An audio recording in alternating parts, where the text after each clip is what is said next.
I'm at the Queens Botanical Garden, which bounds the quiet residential neighborhood of Queensboro Hill. Along with Corona Park, Casino Park, 164th Street, Queens College, and a cemetery. It's also where I live. Everywhere you go, there are Chinese storefronts, Chinese laundromats, Chinese convenience stores, Chinese high-end restaurants. Oh, but Ben, I hear you saying, Queensboro Hill isn't a neighborhood. I've never heard of it. Well, one of the most exciting things about New York City is the question of what makes a neighborhood a neighborhood. For me, what makes a neighborhood is there something distinct or unique about it from the neighborhoods, the areas surrounding it? So what makes Queensboro Hill unique? Well, besides the fact that it's mostly residential. Neighborhoods do change and evolve over time. And, a lot of that has to do with maybe there's some sort of central pull that some people kind of gather around. Like this, the Presbyterian Hospital, which used to be called Booth Memorial Hospital. Which is why this is called Booth Memorial Avenue. And this church, which was founded in 1928. To me, I absolutely would say that Queensboro Hill is its own neighborhood, but far be it for me to argue with someone who has grown up there and says, no, it's still Flushing. They're right too, I would say. Great. Now that Queensboro Hill is a neighborhood, let's talk about it. The Chinese community here in Queensboro Hill started coming back in the 1980s. Back then, the Asian population was only about 2,200. But by 1988, nearly 40% of school children in this zip code, 11355, were Asian. So what changed? Well, I think it grew substantially over the years. I know Queensboro Hill had some Italian families there, but it was predominantly Jewish, Black and Hispanic. And I think the Asian community started building up there in, I would say, maybe the late 90s, early 2000s.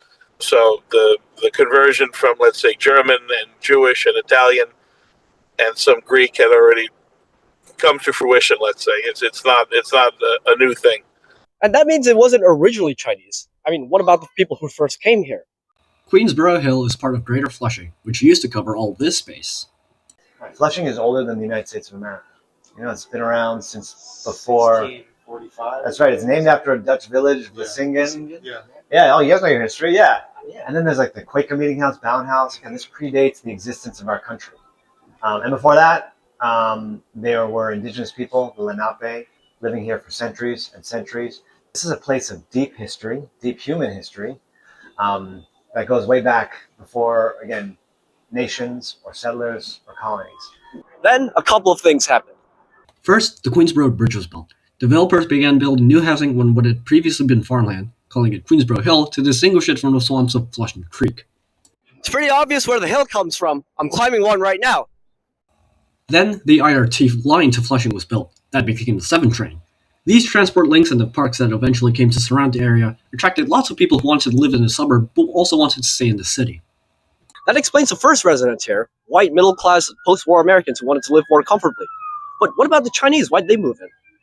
You must keep in mind that in the 1980s, the city had just come out of one of the worst financial crises that any major city in North America had seen in history. The cost of living was very low. There was living space in most areas. Simply put, many white residents were already leaving for Long Island and suburbs out to the east of Queens. That left a patch of the city ripe for immigrants to move in as Flushing was growing.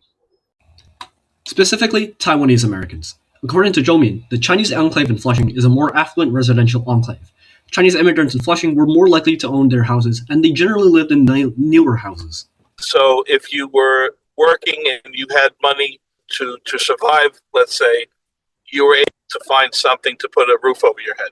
And thus you would be established, you'd have a base, which is always important, and then you can grow from there. But everybody needs to have a base, Here's the gist. Earlier, Chinese immigrants to New York were often concentrated in crowded tenements in Manhattan Chinatown. But many Taiwanese immigrants arriving after 1965 were middle-class professionals who wanted something different. Good schools, good houses, good business, especially the sort of economic opportunity the growing Asian community in downtown Flushing represented. But how were Taiwanese Americans coming over anyways?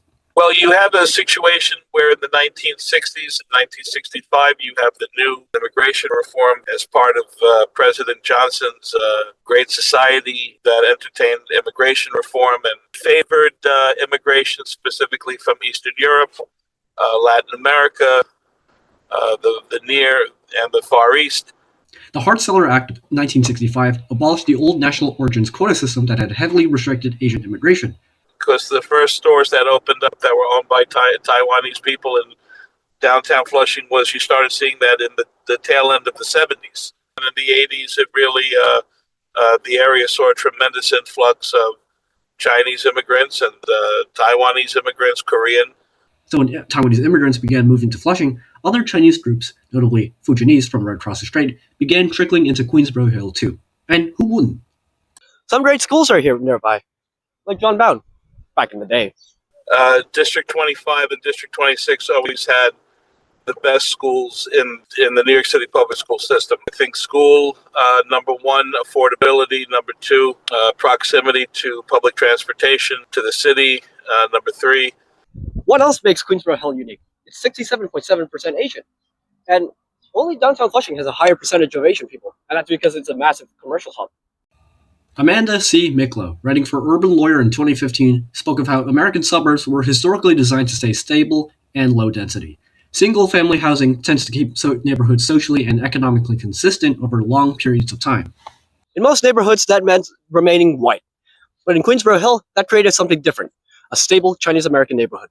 First of all, yeah, absolutely, it is like-minded people getting together because it does provide you an automatic support system, right? Like you show up in a new country, you don't know, the language that most people there speak, but the people around you speak your language. It helps you establish those ties, maybe small business ties, helps you get started with things. That is a big part of it.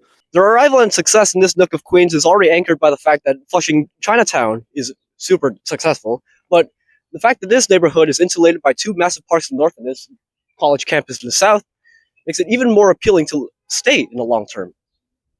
Downtown Flushing rapidly changes, but Queensboro Hill remains relatively constant.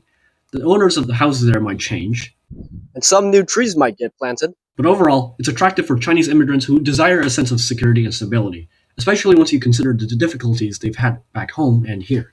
Getting priced out, these were terms, it's one of the most awful of terms. But priced out, God forbid, you never heard of that 40, 30, 25 years ago. It wasn't a thing. There was always a way to stay in the community, whether you rented or whether you owned. And it's just, I think that is the main challenge. And yet, the Chinese community here is resilient, having stuck through decades of changing conditions, including COVID. COVID-19, there was this unleashing of anti-Asian hate. A lot of people that looked like my mom or my sister were getting cold clocked on the street, kicked on subway platforms, just attacked viciously. It was a painful lesson for us that we need to keep organizing. We need to keep being visible. We need to be outspoken. It's not enough to like keep your head down, work hard, and succeed. We got to be out there. We got to be proud of ourselves, proud of our communities. We need to be vocal. We need to stand up. We need to just shout that we're here. Well said.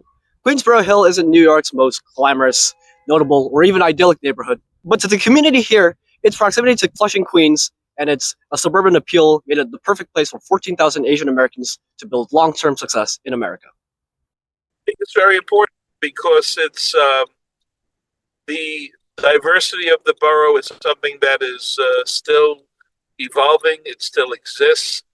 And I think it's very important to keep track of it and to talk about it because, you can have people who live in Queensboro Hill for, let's say, 100 years. And over the past 100 years, they've had several major demographics who live there.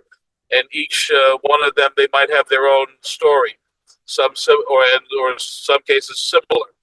And I think it's interesting to see how these same communities are seen differently through the vision and the experience of different people.